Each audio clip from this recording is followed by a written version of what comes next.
ეხდნობოდეს ბრიტანეთის მთავრობის გადაწყვეტილება, ესე უფრო სკოლისა მისი ელჩის მიერ მომზადებული საკითხები და ვფიქრობ, რომ დასტურდება, რომ ელჩია ვინც შეკერა თავისუფალ მედიაზე თავდასხმისთვის საქმე. კიდევ ერთხელ გუშინ ის დაიბარეს საგარეო საქმეთა სამინისტროში ერთადერთი მიზნით, რომ წარედგინა თუ რა მტკიცებულებებს ეფუძნება ბრიტანეთის მთავრობის ეს გადაწყვეტილება და ვერც ერთი მტკიცებულება ვერ წარადგინა.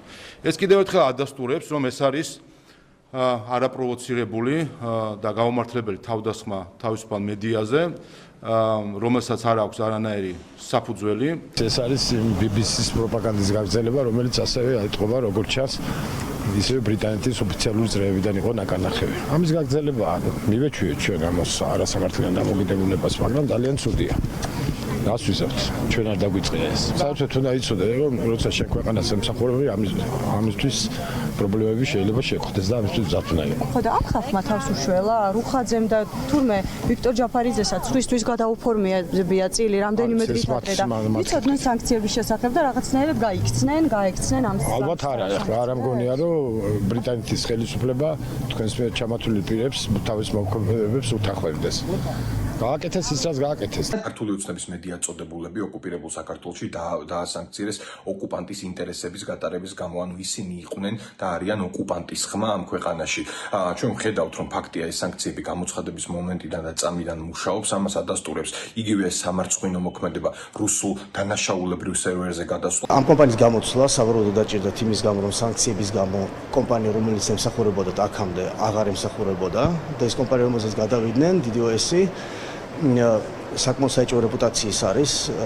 ინტერნეტში რო შეხვიდეთ და რომ მოიძიოთ ინფორმაცია, ისინი ემსახურებიან ძალიან ბევრ სხვადასხვა საეჭვო ფირმას და კომპანიას, რომელიც ინტერნეტს სხვადასხვა თაღლითობასთან არის დაკავშირებული და თვითონ კომპანიაც დაფუძნდა რუსი მოქალაქეების მიერ 2014 წელს სევასტოპოლში, ანუ ოკუპირებულ სევასტოპოლში, რაც ასევე საეჭვო. იმედის ტელევიზიას თუ დაჭირდა ესეთ კომპანიასთან თანამშრომლობა, ეს უბრალოდ მიუთითებს იმაზე, რომ არც ერთი სხვა რეპუტაციის მქონე კომპანია, ინფრასტრუქტურული კომპანია ინტერნეტის, მათ მომსახურებას არ უწევს. რომელიც ითვლებოდა დემოკრატიის შუქრად, უკვე საკუთარი პოზიციისთვის ასანქცირებს ტელევიზიას.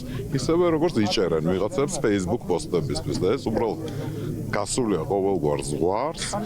რაღაც მე მგონი არ შეესაბამება იმას, რასაც გვიმტკიცებდნენ მთელი გასული საუკუნე. აღსრულებას რაც შეეხება ბანკების აღსრულებას რაც შეეხება რამენაირად პოსტების და იმედის ტექნიკურად უზრუნველყოფს თავის ფინანსურ გრადობას ამაზე არის. რამენაირად როგორ აქ სერიოზულად კანონის მიერ. სრულიად ობიექტურ ხედვას გეტყვით რა როგორც ვფიქრობ. ამ ორი ბანკის ხელმძღვანელობაზე ჩემი აზრით იქნება უზარმაზარი წნეხი.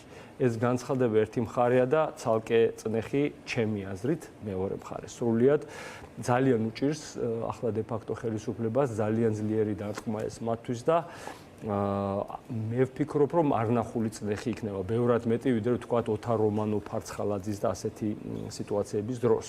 და რა მოხდა სინამდვილეში? მოხდა ის, რომ უცხო ქვეყანა თავს დაესხა ქართულ მედიას. აი ეს მოხდა, ეს ხო ფაქტია, რომ უცხო ქვეყანა თავს დაესხა ქართულ მედიას და ხმაო დაკრინტული. სწორედ ეს არის ყველაზე კარგი ილუსტრაცია, რომ ეს NGO-ები არიან უცხო ძალის ინტერესების გამტარებელი საქართველოში, ხმას არ იღებენ, იმიტომ რომ ფულს იღებენ მათგან, ვინც დღეს თავს ესხმის ქართულ მედიას.